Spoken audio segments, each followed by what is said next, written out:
नमः शिवाय। शिवजी सदा सहाय। ओम नमः शिवाय। गुरु जी सदा सहाय। रुद्र संहिता के अध्याय 41। विष्णु द्वारा तुलसी के शील हरण का वर्णन। कुपित हुए तुलसी द्वारा विष्णु को शाप। शंभु द्वारा तुलसी और शालग्राम शिला के महात्म्य का वर्णन। फिर व्यास जी के पूछने पर सनत कुमार जी ने कहा, महर्षि, रणभूमि में आकाशवाणी को सुनकर जब देवेश्वर शंभु ने श्री हरि को प्रेरित किया, तब वे तुरंत ही अपनी माया से ब्राह्मण का वेश धारण करके शंखचूड़ के पास जा पहुंचे और उन्होंने उससे परमोत्कृष्ट कवच मांग लिया। फिर शंखचूड़ का रूप बनकर वे तुलसी के घर की ओर चले। वहां पहुंचकर उन्होंने तुलसी के महल के द्वार के निकट नगाड़ा बजाया और जय जयकार से सुंदरी तुलसी को अपने आगमन की सूचना दी।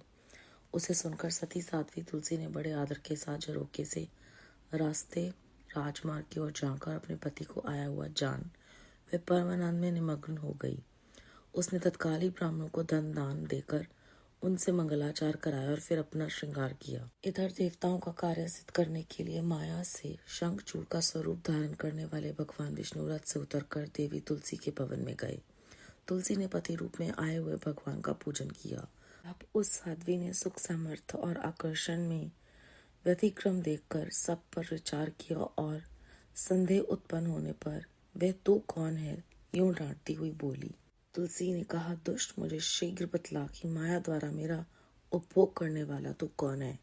तूने मेरा अस्तित्व नष्ट कर दिया है, अतः मैं अभी तुझे शाप देती हूँ। सनत कुमार जी कहते हैं, 52। तुलसी का वचन सुनकर श्री हरि ने लीला पूर्वक अपनी परम मनोहर मूर्ति धारण कर ली।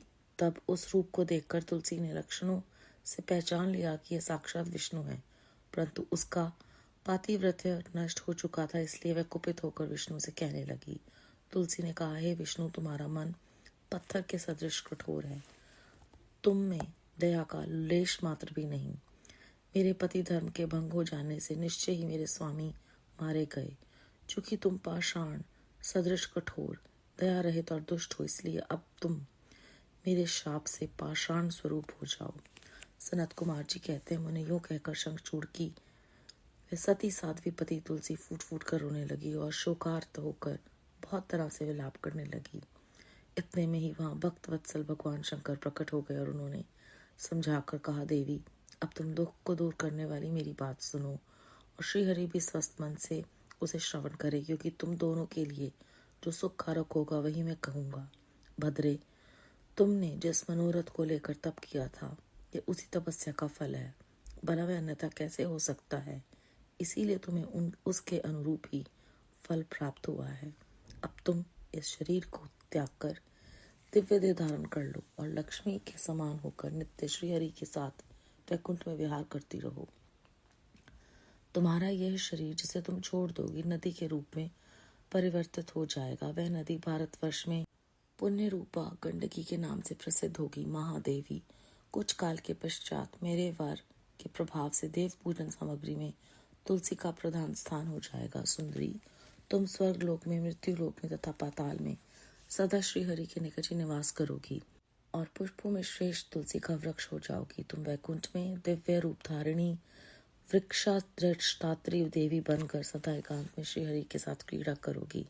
उधर भारतवर्ष में जो नदियां की अधिष्ठात्री देवी होगी, वह परम पुण्य प्रदान करने वाली होगी और श्री हरि के अंशभूत लवण सागर की पत्नी बनेगी। तथा श्री हरि भी तुम्हारे श्रापवश पत्थर का रूप धारण करके भारत में गंडकी नदी के जल के निकट निवास करेंगे। वहां तीखी दाढ़ों वाले करोड़ों भयंकर कीड़े उस पत्थर को काटकर उसके मध्य में चक्र का आकार बनाएंगे। उसके भेद से वह अत्यंत पुण्य प्रदान करने वाली शालिग्राम शिला कहलाएगी और चक्र के भेद से उसका लक्ष्मी नारायण आदि भी नाम होगा। विष्णु की शालिग्राम शिला और वृक्ष रूपनी तुलसी का समागम सदा अनुकूल तथा बहुत प्रकार के पुण्यों की वृद्धि करने वाला होगा। भद्रे, जो शालिग्राम शिला के ऊपर से तुलसी पत्र को दूर करेगा, उसे जन्मांतर में स्त्री वियोग की प्राप्ति होगी, तथा जो शंख को दूर करके तुलसी को घटाएगा वह भी भारहीन होगा और 7 जन्मों तक रोगी बना रहेगा। जो महाज्ञानी पुरुष शालिग्राम शिला, तुलसी और शंख को एकत्र करके उनकी रक्षा करता है वे श्री हरि का प्यारा होता है। सनत कुमार जी कहते हैं, व्यास जी इस प्रकार कहकर शंकर जी ने उस समय शालिग्राम शिला और तुलसी के परम पुण्यदायक महात्म्य का वर्णन किया। तत्पश्चात वे श्री हरि को तथा तुलसी को आनंदित करके अंतर ध्यान हो गए। इस प्रकार सदा सत्पुरुषों का कल्याण करने वाले शंभु अपने स्थान को चले गए। इधर शंभु का कथन सुनकर तुलसी को बड़ी प्रसन्नता हुई। उसने अपने शरीर का परित्याग करके दिव्य रूप धारण कर लिया। तब कमलापति विष्णु उसे साथ लेकर वैकुंठ को चले गए। उसके छोड़े हुए शरीर से गंडक की नदी प्रकट हो गई और भगवान अच्युत भी उसके तट पर मनुष्यों को पुण्य प्रदान करने वाली शिला के रूप में प्रणीत हो गए। मुने, उसमें कीड़े अनेक प्रकार के चित्र बनाते रहते हैं। उनमें जो शिलाएं गंडकी के जल में गिरती हैं वे परम पुण्यप्रद होती हैं, और जो स्थल पर ही रह जाती हैं उन्हें पिंगला कहा जाता है, और वे प्राणियों के लिए संतापकारक होती हैं। व्यास जी, इस प्रकार तुम्हारे प्रश्न के अनुसार मैंने शंभू का सारा चरित्र, जो पुण्य प्रदान तथा मनुष्यों की सारी कामनाओं को पूर्ण करने वाला है, तुम्हें सुना दिया। यह पुण्य आख्यान जो विष्णु के महात्म्य से संयुक्त तथा भोग और मोक्ष प्रदाता है, तुमसे वर्णन कर दिया। अब और क्या सुनना चाहते हो? अध्याय 41 समाप्त। इस अध्याय में हमने जाना कि किस प्रकार जो तुलसी जी हैं वो जान लेती हैं कि छल पूर्वक माया से कोई और है जो उनके पति के स्थान पर आया है, और स्त्रियों को ये वरदान परमात्मा ने दिया है कि वो जान लेती हैं, पहचान लेती हैं बातें जो छिपी हुई हैं, और वो गुस्से में आकर विष्णु जी को जानते हुए कि वो भगवान है श्राप दे देती हैं। तब शिव जी आकर उन्हें बताते हैं कि जो भी हो रहा है ये उनकी तपस्या का फल है, और जो भी वो कहेंगे उनकी भलाई के लिए कहेंगे। और इस तरह से तुलसी जी को वो शरीर छोड़कर ये प्रेरणा देते हैं कि अब तुम एक नदी बन जाओगी।